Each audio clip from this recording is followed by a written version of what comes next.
नमस्कार प्यारे बच्चों। इस वीडियो में हम करेंगे क्लास 6 के 3 मोस्ट इम्पोर्टेंट क्वेश्चन, जिसमें से आपका पहला क्वेश्चन है, बताइए कि रेहान ने एक कागज पर एक बिंदु अंकित किया। रेहान ने क्या है, एक कागज पर एक बिंदु अंकित किया। ये हमने एक कागज लिया और इस पर हमने एक बिंदु को अंकित कर दिया। वह उस बिंदु से जाने वाली कितनी रेखाएं बना सकता है। बच्चों, ये आपका मोस्ट इम्पोर्टेंट क्वेश्चन है। पेपर में इस प्रकार के क्वेश्चन पूछे जाते हैं, आप अच्छे से तैयारी करके जाना।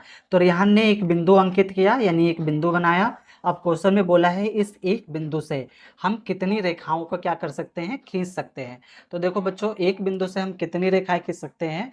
तो एक बिंदु से हम अनगिनत रेखाएं खींच सकते हैं, कितनी भी रेखाएं खींच सकते हैं। ठीक है, एक बिंदु से हम बहुत सारी रेखाएं खींच सकते हैं, जितनी मर्जी आप खींचना चाहो उतनी आप रेखाएं क्या कर सकते हो, खींच सकते हो। लेकिन कितने बिंदु से बच्चों, केवल एक बिंदु से। तो इसका आंसर क्या होगा, इसका आंसर होगा पहले का, आपका आंसर पहले का रेहान लिखेंगे। रेहान हेडिंग के साथ लिखना है बच्चों, पेपर में ध्यान रखना। रेहान एक बिंदु से एक एक बिंदु से जाने वाली जाने जाने वाली अनंत अनंत मतलब बहुत सारी, ठीक है ना। अनंत रेखाएं अनंत रेखाएं बना सकता है, बना सकता है बच्चों। ठीक है, हम एक बिंदु से अनंत रेखाएं बना सकते हैं, बहुत सारी रेखाओं को हम खींच सकते हैं। ठीक है, जहां भी जगह दिख रही है वहां पे हम और सारी रेखाओं को खींचा जा सकता है। अब दूसरा देखो, शीतल है। शीतल ने एक कागज पर दो बिंदु अंकित किए। अब शीतल ने क्या किया, एक कागज पर इन्होंने दो बिंदु को अंकित कर दिया। आगे बोला है वह उन दोनों बिंदुओं से गुजरने वाली कितनी भिन्न भिन्न रेखाएं बना सकती है। तो इन दो बिंदुओं से गुजरने वाली कितनी रेखाएं बन सकती है। तो देखो, दो बिंदुओं से गुजरने वाली केवल एक ही रेखा बन सकती है बच्चों। एक बिंदु से तो हम बहुत सारी रेखाएं बना सकते हैं, लेकिन दो बिंदुओं से केवल एक रेखा बनती है। तो इसको हम लिखेंगे हेडिंग के साथ। दूसरे का आंसर लिखेंगे आपका शीतल। शीतल दो बिंदुओं से दो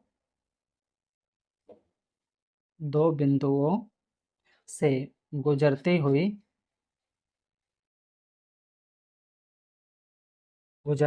केवल केवल एक रेखा बना सकती है, एक रेखा बना सकती है।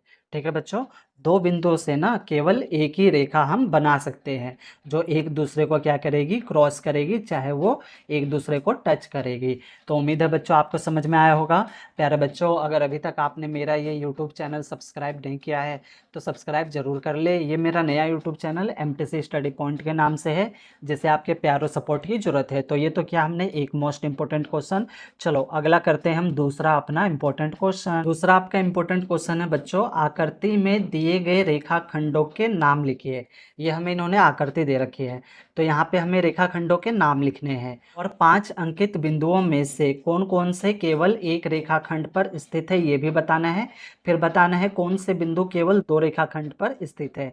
यानी एक क्वेश्चन में 3 पॉइंट उन्होंने पूछे हैं। चलो तो पहले हम पहले पॉइंट का आंसर देते हैं कि आकृति में दिए गए रेखाखंड के नाम लिखिए। तो ये हमें आकृति दे रखी है, तो पहले पॉइंट है आपका, हमें रेखाखंड लिखना है। रेखाखंड बच्चों, तो रेखाखंड क्या होता है, रेखाखंड आपका होता है दो बिंदुओं से मिलने वाली रेखा को रेखा कहते हैं बच्चों। ठीक है, तो बच्चों आकृति में अपना दो बिंदुओं से कौन कौन सी रेखाएं मिल रही है।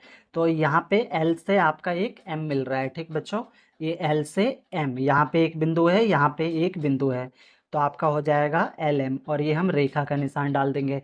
फिर M से P, तो यहाँ से यहाँ तक आपका मिल रहा है, तो M और P रेखा का निशान। फिर P से Q, तो P और Q रेखा का निशान डाल देंगे। फिर Q से R, तो ये हो जाएगा आपका QR। तो ये हो गए आपके रेखाखंड। दूसरे में क्या बोला है इन्होंने, दूसरे में बोला है 5 अंकित बिंदुओं में से, ये जो 5 बिंदु अंकित है, 1 2 3 4 5 में से केवल एक रेखा पर स्थित है। यानी कौन सा बिंदु केवल एक रेखा पर स्थित है। तो देखो बच्चों, केवल एक रेखा पर, तो इसमें आपका एक L है और एक R है। ये केवल एक ही रेखा पर है, यानी इस पर L है और इस पर आर है। बचा ये एम, एम ये दो रेखाओं पर है, इस पर भी है, इस पर भी है। पी ये दो रेखाओं पर है, इस पर है, इस पर है। क्यू ये दो रेखाओं पर है, इस पर है, इस पर है। लेकिन एल और आर केवल एक ही रेखा पर है। तो दूसरे का आंसर हो जाएगा आपका बिंदु, हेडिंग के साथ लिखेंगे हम, बिंदु जो एक बिंदु जो एक रेखाखंड पर स्थित है, रेखाखंड पर स्थित है बच्चों। तो वो कौन सा है आपका, एल और आर। और तीसरे पॉइंट में क्या पूछा इन्होंने कि कौन से बिंदु केवल दो रेखाखंड पर स्थित है। तो देखो एम, एम ये दो रेखाओं पर स्थित है। पी ये भी दो रेखाओं पर है। और क्यू ये भी दो रेखाओं पर है। तो इसको हम लिखेंगे हेडिंग के साथ। तो यहाँ पे हम लिखेंगे बिंदु, बिंदु जो दो रेखाखंड पर स्थित है, रेखाखंड पर स्थित है। तो कौन कौन से हैं आपके, आपके हैं एम, पी और क्यू। तो इसको हम लिख देंगे एम, पी और क्यू। और ये हो गया बच्चों इसका आंसर। ठीक है बच्चों, समझ आया होगा। तो दो हमने क्वेश्चन किए इंपॉर्टेंट। अब हम करेंगे तीसरा। तो तीसरा आपका इंपॉर्टेंट क्वेश्चन है, आकृति में दी गई किरणों के नाम लिखिए। ये हमें इन्होंने आकृति दे रखी है और किरण के नाम लिखने हैं। क्या टी प्रत्येक किरण का प्रारंभिक बिंदु है। तो ये बच्चों आपका मोस्ट इंपॉर्टेंट क्वेश्चन है, इसको आप अच्छे से करना। पहले तो समझो आप किरण कहते किसे हैं।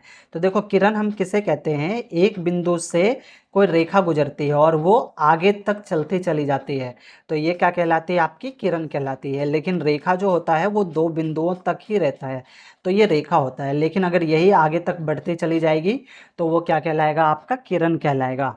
और ये आपका किरण का निशान होता है बच्चों। ठीक है, तो यहाँ पे बोला है आकृति में दी गई किरणों के नाम लिखो। तो देखो यहाँ पे टी है, टी से यहाँ पर एक किरण जा रही है और यहाँ पे तीर का निशान है, इसका मतलब ये आगे तक जा रही है। तो टी ए ये क्या हो जाएगा, आपका किरण हो जाएगा। तो इसको हम आंसर में लिखेंगे, आंसर आपका हमें क्या बताना है, किरण। तो किरण पहला क्या हो जाएगा आपका, टी और ए। तो यहाँ लिखेंगे टी और ए, और ये किरण का निशान है, हम किरण का निशान डाल देंगे। फिर उसके बाद नीचे देखो टी और एन। ठीक बच्चों, टी एन यहाँ से लेकर ये रेखा आगे तक जा रही है। ठीक है, और यहाँ पे तीर का निशान है तो ये किरण हो गया। तो टी एन, तो यहाँ पे हो जाएगा आपका टी एन, ये हो गया किरण। उसके बाद टी बी भी है बच्चों, तो यहाँ पे लिखेंगे टी और बी, और ये हो जाएगा आपका किरण का निशान। उम्मीद है आपको समझ में आया होगा। अब आगे देखो क्या पूछा है, क्या टी प्रत्येक किरण का प्रारंभिक बिंदु है। यानी ये जो जितनी भी किरणें हैं, तो यहाँ पे तीन किरण है, क्या इसका प्रारंभिक बिंदु टी है। तो बिल्कुल है बच्चों, टी से टी ए आ रहा है, टी से टी एन और टी से टी बी। तो इसको हम लिखेंगे, आपका पहला पॉइंट हो गया। दूसरा पॉइंट हेडिंग के साथ लिखेंगे, हाँ टी प्रत्येक प्रत्येक किरण का प्रत्येक किरण का प्रारंभिक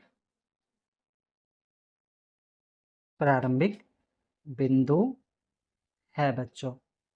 ठीक है बच्चों, उम्मीद है आपको समझ में आया होगा। सवाल में कहीं पर भी डाउट हो, कोई चीज़ नहीं समझ आया हो, तो वीडियो को ना एक बार और प्ले करके देखना, आपके सारे डाउट ना बच्चों क्लियर हो जाएंगे। ओके, धन्यवाद बच्चों।